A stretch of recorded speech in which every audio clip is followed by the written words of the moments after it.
Hello dear, welcome to our channel. Today's study about isomerism. This chapter is very important for 10th class. तो एक बार फिर से स्वागत करते हैं आप सभी का हमारे YouTube चैनल आदर्श टीचिंग सेंटर में।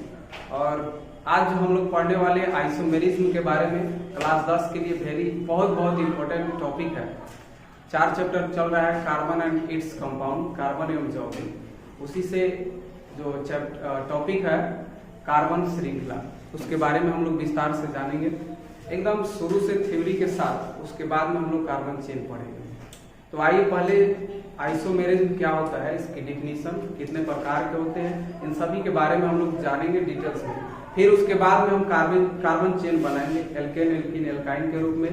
साथ ही एल्काइल रेडिकल जुड़ता है तो कार्बन चेन किस तरह का होता है, नामकरण कैसे होता है, उसमें जितने भी अभिक्रियाशील मूलक होते हैं जैसे कि अल्कोहल हो गया, कीटोन, कार्बोक्सिलिक एसिड हो गया, ये सभी जुड़ेगा चेन में, तो उसका नामकरण हम लोग कैसे करेंगे, इन सब के बारे में हम लोग पढ़ेंगे। ठीक है, तो ये बहुत महत्वपूर्ण टॉपिक होने वाला है। आपको 11th में भी ये चीज जो है मिल जाएगा। ठीक है, तो ध्यान से पढ़िएगा आप लोग। जो है वीडियो अच्छा लगे तो लाइक जरूर करिएगा, शेयर जरूर करिएगा, चैनल से नए होंगे तो सब्सक्राइब करिएगा। आइए शुरू करते हैं।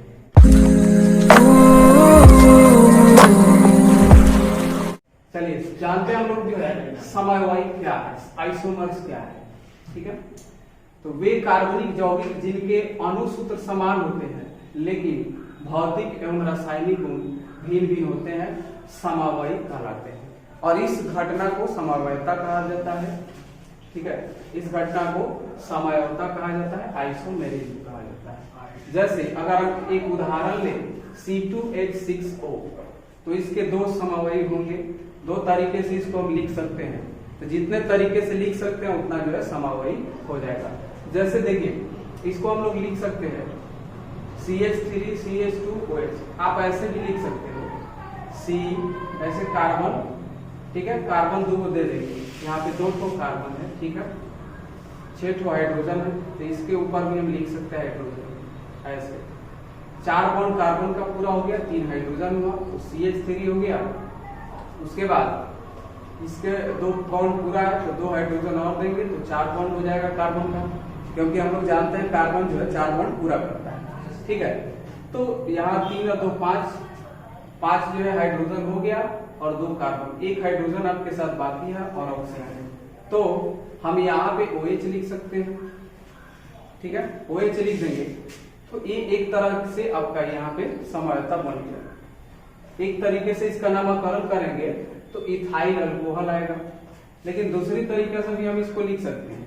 अब हाइड्रोजन और ऑक्सीजन को अलग अलग करके लिख सकते हैं, जैसे CH3 और O बीच में डाल दी, CH3 रहने के लिए।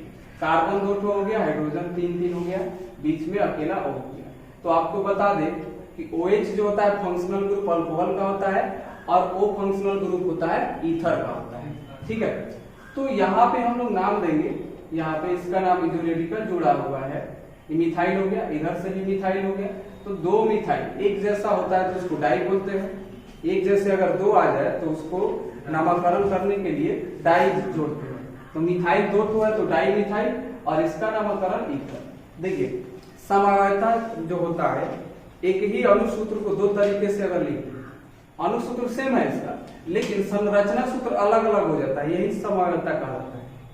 डिफिनीशन समझ में आए चाहे ना आए समझ में, लेकिन हम जो समझा रहे हैं एक शब्द में समझ लीजिए कि सीधी सी बात है कि अणुसूत्र एक ही रहेगा लेकिन उसका 2 संरचना सूत्र हो गया, तो वही संरचना सूत्र जो है समवायता कहलाता है।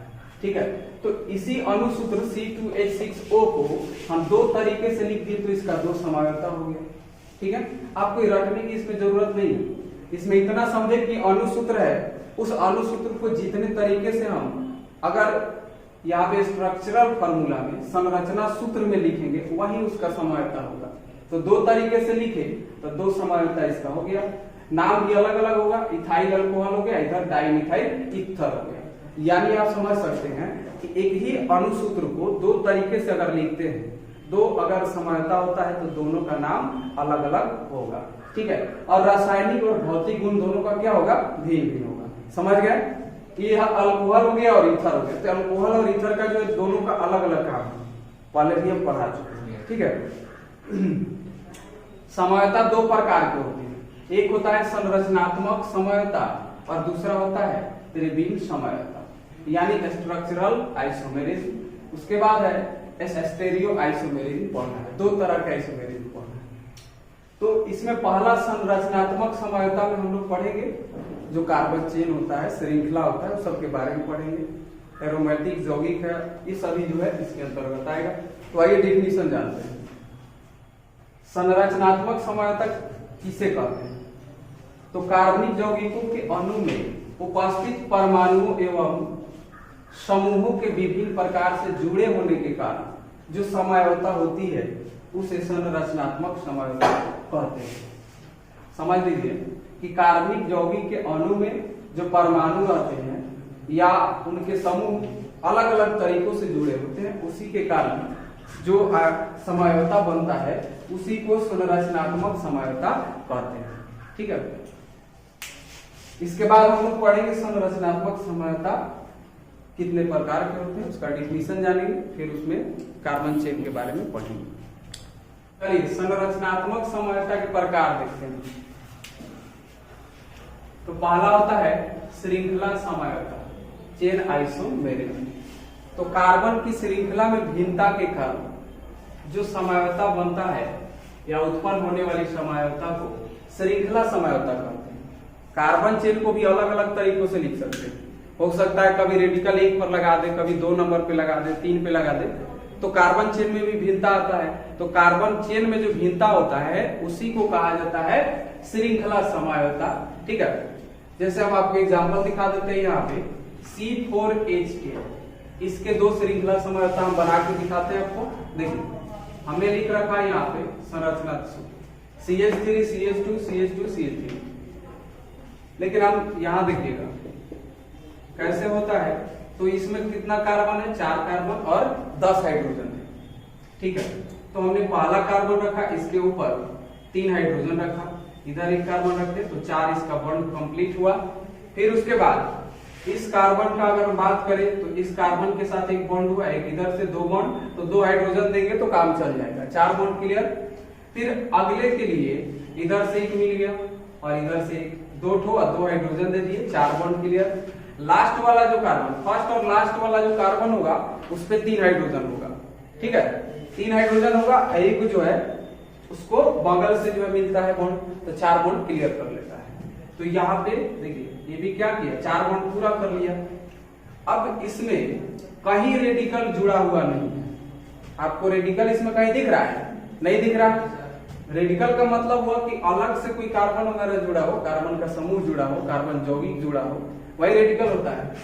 तो हम इसका जो नामकरण करेंगे तो सीधा चेन को जो है नामकरण कर लेंगे, यानी एल्केन की तरह। सिंगल बॉन्ड होता है तो एल्केन की तरह नामकरण करेंगे, डबल बॉन्ड हो तो एल्कीन की तरह, ट्रिपल बॉन्ड हो तो एल्काइन की तरह। तो इसमें केवल सिंगल बॉन्ड है, तो एन ब्यूटेन हम लिखे इसलिए कि एन के जगह अगर इसमें रेडिकल जुड़ा हुआ रहता तो उसका नंबर दे देते, ठीक है।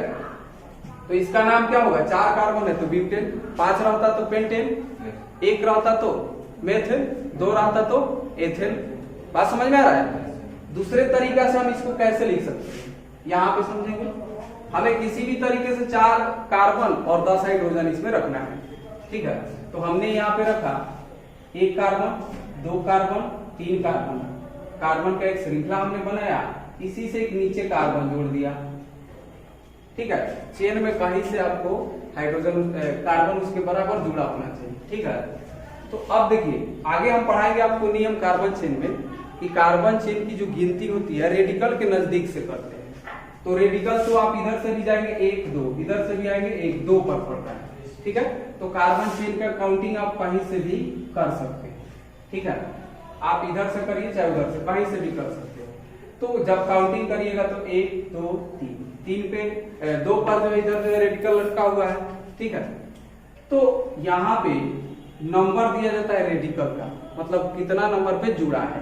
तो 2 नंबर पे रेडिकल जुड़ा हुआ है, और क्या जुड़ा हुआ है? 1 कार्बन है, सिंगल बॉन्ड के साथ है, तो इसका नाम एल्काइल रेडिकल यानी मिथाइल। 1 कार्बन है तो क्या नाम देंगे? मिथाइल इसका नाम देंगे।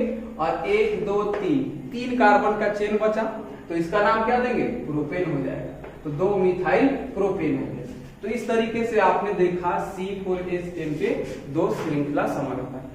अब इसी को हम पढ़ेंगे आगे, कार्बन चेन पूरा विस्तार से पढ़ाएंगे, एल्केन, एल्कीन, एल्काइल तीनों में पढ़ाएंगे चेन को, ठीक है। नामकरण पढ़ाएंगे, कैसे रेडिकल का नामकरण करते हैं, कहाँ स्थान दिया जाता है, सभी पढ़ाएंगे। उसके बाद पढ़ लीजिए स्थान समवायता, वही जो रेडिकल का इसमें नंबरिंग किया जाता है वही स्थान समवायता है। तो क्रियाशील समूह के स्थान में भिन्नता के कारण उत्पन्न होने वाली समवायता को स्थान समवायता कहते हैं। तो रेडिकल कहीं भी जुड़ सकता है, 1 पर, 2 पर, 4 पे, 20 पे, कहीं पे भी जुड़ सकता है। अलग अलग चेन में रेडिकल जो है अलग अलग जगहों पे जुड़ेगा, तो इसी भिन्नता के कारण क्या होता है, स्थान समवायता होता है। जैसे देखिए यहाँ पे हमने एक श्रृंखला लिया, 3 कार्बन है, इसके साथ हमने OH जोड़ रखा है, ठीक है। तो यहां से काउंटिंग OH जो रेडिकल है यहाँ पे क्रियाशील समूह है वह इधर से दाहिने से नजदीक पड़ रहा है, तब हम काउंटिंग जो करेंगे इधर दाहिने से 1 2 3, ठीक है। तो सबसे पहले हम लोग जो है जो रेडिकल जुड़ा रहे या क्रियाशील समूह जुड़ा रहता है उसका स्थान लिखते हैं। कितना पे जुड़ा हुआ है, 1 पर जुड़ा हुआ है, तो 1 लिख दिए। अब याद करिए कि इसका जो हम नामकरण करते थे अल्कोहल का, तो किस तरीके से करते थे, आईपैक में याद करिए, एल्केनल, एल्केनल करते थे, या कॉमन नेम इसका क्या रखिएगा, ये तो हो गया आईपैक नेम हो गया इसका। चेन में अक्सर आईपैक नेम ही लिखा जाता है। अगर इसके कॉमन नेम की हम बात करें तो क्या हो जाएगा, ये 3 कार्बन के साथ जुड़ा हुआ है OH, तो प्रोपाइल अल्कोहल होगा। समझ रहा बात को, क्या होगा, ये प्रोपाइल अल्कोहल होगा, ठीक है। तो यहाँ पे 1 पर जो है क्रियाशील समूह जुड़ा। अब इस अगले वाले में देखिए, अगले वाले में हम यहाँ पे 2 नंबर पे जोड़ रखे हैं, ठीक है। तो क्या हुआ, यहाँ पे स्थान जो चेंज हो गया कि नहीं हो गया, रेडिकल का चेंज हो गया, तो अगला एक दूसरा समवायता हो गया। तो यही जो है 3 कार्बन है, इसमें भी कितना था, 3 कार्बन था, OH भी था, तो OH यहाँ पे 1 पे जुड़ा था, यहाँ पे 2 पे जुड़ गया, तो इसका स्थान हम रख दिए 2। नाम इसका क्या होगा, प्रोपेनॉल ही होगा। अगर इसका भी आप करिएगा, कॉमन नेम दीजिएगा, तो क्या होगा 2, और इसमें क्या नाम देंगे, प्रोपाइल अल्कोहल। मतलब आप समझ सकते हो कि कॉमन नेम सेम रहेगा, ठीक है, क्या रहेगा, सेम रहेगा। समवायता अगर है तो उसमें कॉमन नेम सेम रहेगा, आईपैक नेम में आईपैक नेम भी सेम रहेगा, लेकिन स्थान रेडिकल का बदलता है। तो इतना क्लियर हो गया, समझ गया सब कोई, किसी को कोई इसमें डाउट नहीं ना, दिक्कत है, ठीक है। तो इसके बाद हम लोग पढ़ेंगे कार्बन चेन के बारे में। इसके बाद चलिए, तो संरचनात्मक समवायता का तीसरा प्रकार है क्रियाशील समवायता। हाला नहीं करिए, ध्यान से सुनिए, क्रियाशील समवायता या क्रियाशील समूह, पहले भी हम इसके बारे में पढ़ चुके हैं, ठीक। देखिए, जब 2 या 2 से अधिक यौगिकों के अणुसूत्र एक ही हो, ध्यान देने वाली बात है कि इसमें होगा क्या कि यौगिक का अणुसूत्र जो होगा समान होगा, लेकिन उनमें उपस्थित क्रियाशील समूह अलग अलग हो, तो इस घटना को क्रियाशील समवायता कहा जाता है, ठीक है। यहाँ पे आप लिख सकते हैं क्रियाशील समवायता, यहाँ पे क्रियाशील समवायता भी लिख सकते हैं, ठीक है। तो आप समझ गए कि इसमें क्या होगा कि जो यौगिक दिया होगा कार्बन का यौगिक, उसका अणुसूत्र समान होगा, उसके साथ अलग अलग क्रियाशील समूह जोड़ सकते हैं। किसी में अल्कोहल जुड़ा होगा तो किसी में ईथर जुड़ा होगा, कहीं कीटोन जुड़ा होगा, कार्बोक्सिलिक एसिड जुड़ा होगा, अलग अलग क्रियाशील समूह हम लोग जोड़ सकते हैं, ठीक है। तो जैसा हमने एग्जांपल दिया है CH3CH2OH, फाइनली इसका हम अगर अणुसूत्र लिखे तो हो जाएगा C2H5OH, C2H5OH, ठीक है। C2H5OH होगा, दिखाई नहीं दे रहा होगा, लिख देते हैं C2H5OH, ठीक है। तो इसका नामकरण अगर हम करें तो 2 कार्बन है, एल्केनॉल की तरह इसका नामकरण करते हैं तो हो जाएगा एथेनॉल हो जाएगा, या कॉमन नेम की अगर हम बात करें तो इसका नाम होगा इथाइल अल्कोहल।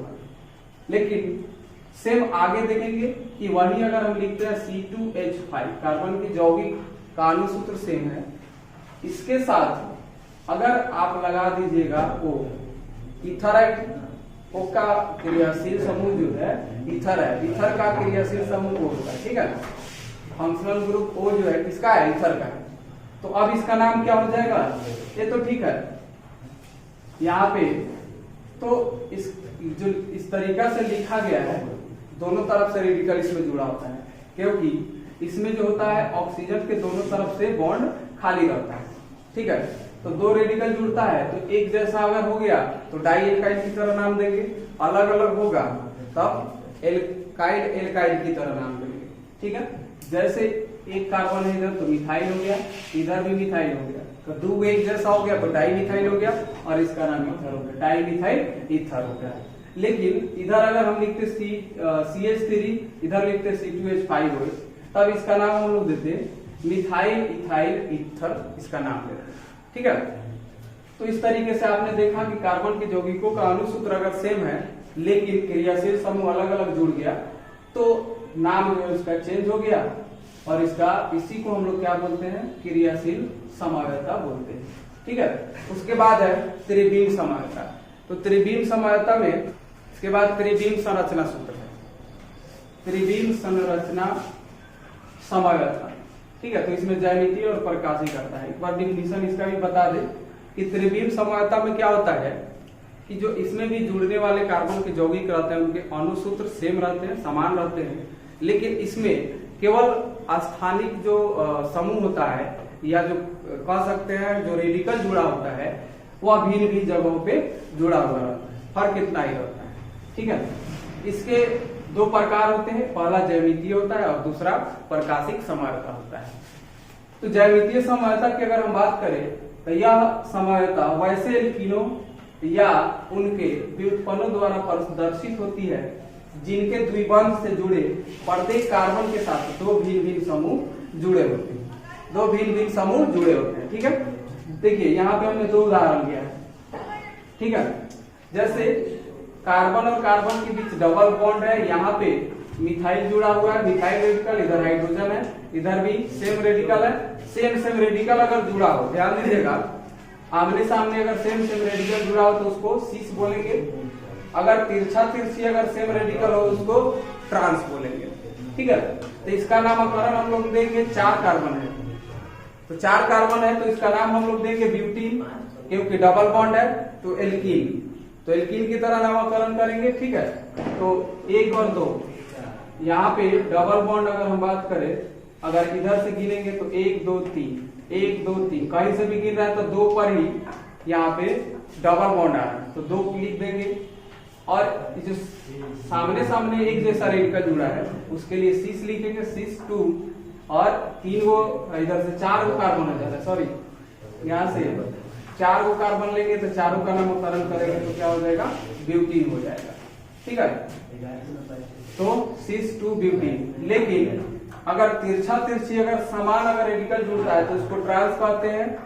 यहाँ से अगर देखें तो 1 2, दो पर जो है बॉन्ड जुड़ा है डबल बॉन्ड तो उसके लिए 2, ठीक है। उसके बाद चार कार्बन है तो ब्यूटीन नाम हो जाएगा, मतलब ट्रांस 2 ब्यूटीन इसका नाम देंगे, ठीक। चलिए इसके बाद हम लोग दूसरा पढ़ेंगे प्रकाशिक समवायता, ठीक है। प्रकाशिक समवायता ऑप्टिकल आइसोमेरिज्म। इसमें क्या होता है कि एक कार्बन परमाणु से चार भिन्न भिन्न परमाणु या समूह जुड़े होते हैं। ऐसे कार्बनिक यौगिक के दो प्रकाशिक समवायी होंगे, दोनों समवायी एक दूसरे के दर्पण प्रतिबिंब होते हैं। दर्पण प्रतिबिंब का मतलब हुआ जैसे आप दर्पण के सामने खड़ा होते हैं तो आपके विपरीत प्रतिबिंब, आपका दाया जो रहता है वह बाया दिखता है, बाया वाला दाया दिखता है, ठीक है। तो ऐसा ही होता है। देखिए कार्बन के साथ चारों समूह अलग अलग इसमें जुड़ा हुआ है, ठीक है। प्रकाशिक समवायता का पहचान यही है कि चारों समूह जो है जुड़ा हुआ होगा अलग अलग, ठीक। तो यहाँ पे स्टार हम लगा दिए हैं, इसलिए लगा दिए हैं कि यहाँ पे दिखाया गया कि चार विभिन्न समूहों द्वारा जुड़े कार्बन को असममित कार्बन परमाणु कहते हैं, ठीक है। असिमेट्रिकल कार्बन परमाणु कहते हैं। तो देखिए यहाँ से CH3 और Br इधर साइड में, यहाँ आप चेंज पाएंगे, CH3 लेफ्ट में था तो उधर राइट में चला गया, Br जो राइट में था तो लेफ्ट में दिख रहा है यहाँ पे ये तो ऐसा ही है, लेकिन ऊपर वाला तो चेंज नहीं होता है, उधर ही रहेगा, ठीक। लेकिन इधर साइड वाले जो दाएं में है वह किधर चला गया है, बाएं में दिख रहा है। आईना है, मान लीजिए आईना है, ठीक है। आईना में, आईना जो है ना बीच में मान लो आईना लगाया हुआ है, देखेगा तो पलट जाएगा ना। जाल प्रतिबिंब में जो है सीधा जो है आपका पैर ऊपर चला जाता है, सिर नीचे चला जाता है। लेकिन दर्पण प्रतिबिंब में क्या होता है कि आपका दाया बाया में, बाया दाया में कन्वर्ट हो जाता है। ठीक है, तो समझ गया इसको। तो चलिए लगभग थ्योरी जो था समाप्त हुआ। आई होप कि आप समझ गए होंगे इस बात को। नोट कर लीजिएगा फेयर में और इसको याद करिएगा। फिर आगे हम लोग जो अगले वीडियो में कार्बन चेन के बारे में पढ़ेंगे, कार्बन चेन कैसे बनता है और उसका नामकरण कैसे होता है, इसके बारे में हम लोग पढ़ेंगे। तब तक के लिए जय हिंद। वीडियो को लाइक करना मत भूलिएगा, चैनल को सब्सक्राइब जरूर करें, शेयर करें अपने दोस्तों तक।